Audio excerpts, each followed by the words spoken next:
Chapter 37. The two gentlemen left Rosings the next morning, and Mr. Collins, having been in waiting near the lodges to make them his parting obeisance, was able to bring home the pleasing intelligence of their appearing in very good health, and in as tolerable spirits as could be expected after the melancholy scene so lately gone through at Rosings. To Rosings he then hastened to console Lady Catherine and her daughter, and on his return brought back with great satisfaction a message from her ladyship, importing that she felt herself so dull as to make her very desirous of having them all to dine with her. Elizabeth could not see Lady Catherine without recollecting that, had she chosen it, she might by this time have been presented to her as her future niece, nor could she think without a smile of what her ladyship's indignation would have been. What would she have said, how would she have behaved, were questions with which she amused herself. Their first subject was the diminution of the Rosings party. "I assure you I feel it exceedingly," said Lady Catherine. "I believe no one feels the loss of friends so much as I do, but I am particularly attached to these young men, and know them to be so attached to me. They were excessively sorry to go, but so they always are. The dear Colonel rallied his spirits tolerably till just at last, but Darcy seemed to feel it most acutely, more, I think, than last year. His attachment to Rosings certainly increases." Mr. Collins had a compliment and an allusion to throw in here, which were kindly smiled on by the mother and daughter. Lady Catherine observed, after dinner, that Miss Bennet seemed out of spirits, and immediately accounting for it by herself, by supposing that she did not like to go home again so soon, she added, "But if that is the case, you must write to your mother and beg that you may stay a little longer. Mrs. Collins will be very glad of your company, I am sure." "I am very obliged to your ladyship for your kind invitation," replied Elizabeth, "but it is not in my power to accept it. I must be in town next Saturday." "Why, at that rate, you will have been here only 6 weeks. I expected you to stay 2 months. I told Mrs. Collins so before you came. There can be no occasion for your going so soon. Mrs. Bennet could certainly spare you for another fortnight." "But my father cannot. He wrote last week to hurry my return." "Oh, your father of course may spare you, if your mother can. Daughters are never of so much consequence to a father, and if you will stay another month complete, it will be in my power to take one of you as far as London, for I am going there early in June for a week, and as Dawson does not object to the barouche box, there will be very good room for one of you, and indeed, if the weather should happen to be cool, I should not object to taking you both, as you are neither of you large." "You are all kindness, madam, but I believe we must abide by our original plan." Lady Catherine seemed resigned. "Mrs. Collins, you must send a servant with them. You know I always speak my mind, and I cannot bear the idea of 2 young women travelling post by themselves. It is highly improper. You must contrive to send somebody. I have the greatest dislike in the world to that sort of thing. Young women should always be properly guarded and attended, according to their situation in life. When my niece Georgiana went to Ramsgate last summer, I made a point of her having 2 men-servants go with her.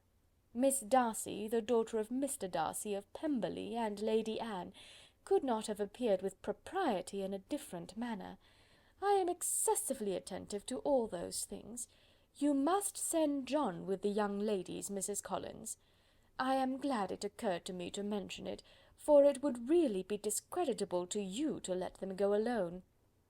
"My uncle is to send a servant for us." "Oh, your uncle! He keeps a manservant, does he? I am very glad you have somebody who thinks of these things. Where shall you change horses? Oh, Bromley, of course. If you mention my name at the bell, you will be attended to." Lady Catherine had many other questions to ask respecting their journey, and as she did not answer them all herself, attention was necessary, which Elizabeth believed to be lucky for her, or with a mind so occupied she might have forgotten where she was. Reflection must be reserved for solitary hours. Whenever she was alone, she gave way to it as the greatest relief, and not a day went by without a solitary walk, in which she might indulge in all the delight of unpleasant recollections. Mr. Darcy's letter she was in a fair way of soon knowing by heart. She studied every sentence, and her feelings towards its writer were at times widely different.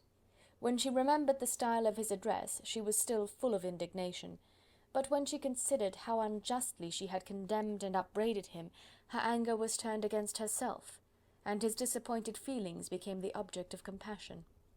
His attachment excited gratitude, his general character respect, but she could not approve him, nor could she for a moment repent her refusal, or feel the slightest inclination ever to see him again. In her own past behaviour there was a constant source of vexation and regret, and in the unhappy defects of her family a subject of yet heavier chagrin. They were hopeless of remedy. Her father, contented with laughing at them, would never exert himself to restrain the wild giddiness of his youngest daughters, and her mother, with manners so far from right herself, was entirely insensible of the evil. Elizabeth had frequently united with Jane in an endeavour to check the imprudence of Catherine and Lydia, but while they were supported by their mother's indulgence, what chance could there be of improvement? Catherine, weak-spirited, irritable, and completely under Lydia's guidance, had always been affronted by their advice, and Lydia, self-willed and careless, would scarcely give them a hearing. They were ignorant, idle, and vain. While there was an officer in Meryton, they would flirt with him, and while Meryton was within a walk of Longbourn, they would be going there for ever. Anxiety on Jane's behalf was another prevailing concern, and Mr. Darcy's explanation, by restoring Bingley to all her former good opinion, heightened the sense of what Jane had lost. His affection was proved to have been sincere, and his conduct cleared of all blame, unless any could attach to the implicitness of his confidence in his friend. How grievous, then, was the thought that, of a situation so desirable in every respect, so replete with advantage, so promising for happiness, Jane had been deprived by the folly and indecorum of her own family. When to these recollections was added the development of Wickham's character, it may be easily believed that the happy spirits which had seldom been depressed before were now so much affected as to make it almost impossible for her to appear tolerably cheerful.